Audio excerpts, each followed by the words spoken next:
یعنی اپنے پیر کا مراقبہ کرنا ہے، یعنی اپنے پیر کو اپنے دل میں پہلے دیکھنا ہے۔ اس کی تفصیل انشاءاللہ تعالی ہم آگے بتائیں گے۔ یعنی اپنا دل پیر کی طرف کرنا چاہیے تاکہ پیر کے دل سے مرید کے دل کو اطمینان کا حصہ حاصل ہو جائے، تاکہ آہستہ آہستہ آہستہ آہستہ مرید کا دل خدا کی طرف رجوع ہو جائے۔ بات سمجھ میں؟ اب اس بات کا مفہوم آپ یوں سمجھ لیجئے کہ پیر، آپ ابھی مرید ہوئے، پیر نے آپ کو مراقبات کرانا کی اجازت دے دیا کہ آپ مراقبے میں بیٹھ جاؤ، مراقبہ کرنا شروع کرو، مگر آپ اور حق کے درمیان بہت سارے حجابات، بہت سارے پردے ہیں۔ اچانک آپ اس طرف رجوع نہیں ہو پاتے، ہزاروں خیالات آپ کے دماغ میں آنا شروع ہو جاتے ہیں، مگر پیر عالم مشاہدہ سے ہے نا، وہ عالم شہادت سے ہے، وہ دیکھا ہوا ہے۔ اب اس کو چونکہ پیر کو آپ دیکھے ہوئے ہو، اب اس کو دیکھنے سے آپ کے دل کو اطمینان حاصل ہوگا، اس کے قلب سے آپ کے قلب کو اطمینان کا حصہ حاصل ہوگا، چونکہ جب قلب سے قریب ہوگا تو اس میں جو چیزیں ہیں وہ اس کے اندر آپ کے اندر منتقل ہوں گی، تاکہ اللہ کی طرف آپ کا دل آسانی سے رجوع ہو جائے۔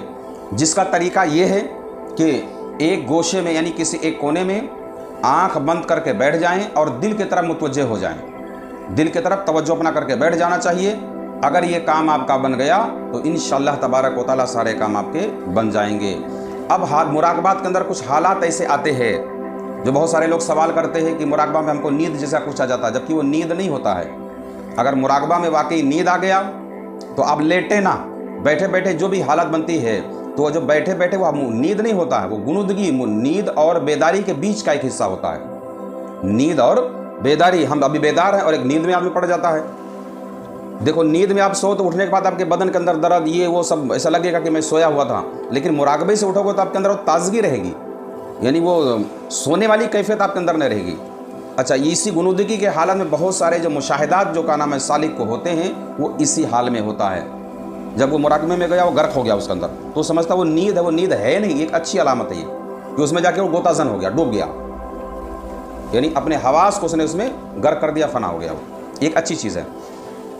اب بہت سارے لوگ اس میں سوالات کرتے رہتے ہیں، اس میں ہم کو بھی بہت سارے لوگوں کا کمنٹ میں لکھ کر آتا ہے کہ یہ کیا ہے، یہ کیا ہے، شرک ہے، بدعت وغیرہ وغیرہ کئی طرح کی باتیں۔ تو اب مراقبہ کی دلیل آپ کو میں حدیث پاک سے میں دیتا ہوں، یعنی مراقبہ کا ثبوت احادیث کریمہ سے بھی ہے،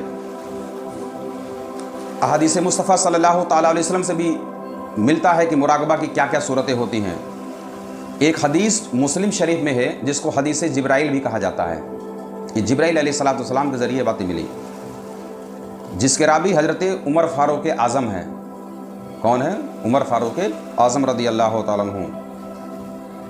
مفہوم اس حدیث کا کچھ اس طرح بنتا ہے، سرکار فرماتے ہیں صلی اللہ تعالیٰ علیہ وسلم کہ اللہ کی عبادت تم اس طرح کرو جیسے تم اللہ کو دیکھ رہے ہو، اللہ کی عبادت ایسے کرو جیسے تم اللہ کو دیکھ رہے ہو۔ اب یہ دوسرا جو حکم ہے کہ اگر ایسا نہ ہو سکے تو یہ خیال کرو کہ اللہ تم کو دیکھ رہا ہے۔ اب مراقبے میں بھی ہم اللہ کو، اس کے تجلیات کو دیکھنے کی کوشش کرتے ہیں نا، تو اب سرکار دو عالم صلی اللہ علیہ وسلم فرماتے ہیں کہ تم اللہ کی عبادت ایسے کرو جیسے تم اللہ کو دیکھ رہے ہو۔ اب کون شخص ہے جو اس حدیث پاک کا منکر ہو سکتا ہے، یا وہ کوئی دوسری عبادت لا کے بتا دے جس میں اللہ کو دیکھنے کا کوئی صورت پیدا ہوتی ہو؟ بات سمجھ آئی؟ دوسری روایت جو ہے مسند ابن احمد اور ترمذی شریف سے ہے، اسی طرح کی بات ایک روایت سے اور ملتی ہے، وہ یہ ہے کہ ابن عباس رضی اللہ تعالیٰ عنہ فرماتے ہیں کہ ایک روز میں سرکار دو عالم صلی اللہ تعالیٰ علیہ وسلم کے پیچھے پیچھے چل رہا تھا، سرکار دو عالم صلی اللہ تعالیٰ علیہ وسلم آگے آگے تشریف لے جا رہے تھے، اور پیارے آقا علیہ السلام نے فرمایا کہ بیٹا ابن عباس کہ تم اللہ پر نگاہ رکھو، اللہ تجھ پر نگاہ رکھے گا، یعنی تم اللہ کو دیکھنے کی کوشش کرو، اللہ تم کو دیکھے گا۔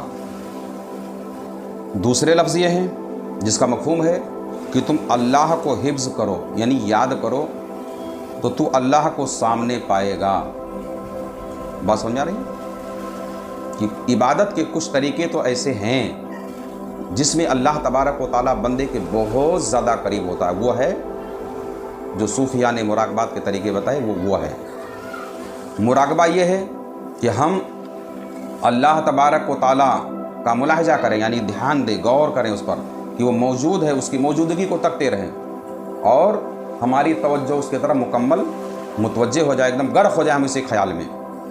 اب مراقبہ دو طرح کا ہوتا ہے، دو طرح کے لوگوں کا، جو جس حال کا ہے اس حال کا اس کا مراقبہ ہوگا۔ پہلا مراقبہ ہے وہ ہے مقربین کا۔ ان کا ہے پہلا مراقبہ مقربین کا، دوسرا مراقبہ اصحاب یمین کا۔ پہلا مقربین کا، دوسرا مراقبہ اصحاب یمین کا۔ اس کی تفصیل انشاءاللہ تعالی ہم دوسرے ویڈیو میں بتائیں گے کہ مقربین کا مراقبہ کیا ہے اور اصحاب یمین کا مراقبہ کیا ہے، اور مراقبہ کرنے کا آسان طریقہ کیا ہے، وہ بھی انشاءاللہ تعالی ہم اس آئندہ ویڈیو کے اندر بتانے کی کوشش کریں گے۔ اللہ پاک کی بارگاہ میں دعا ہے مولا کریم ان سب باتوں کو جو ہم نے عرض کیا اس کو سمجھ کر کے اور اس پر عمل کر کے اللہ تبارک و تعالیٰ کی جانب رجوع ہونے کی توفیق عطا فرمائے۔ آمین ثم آمین برحمتک یا ارحم الراحمین۔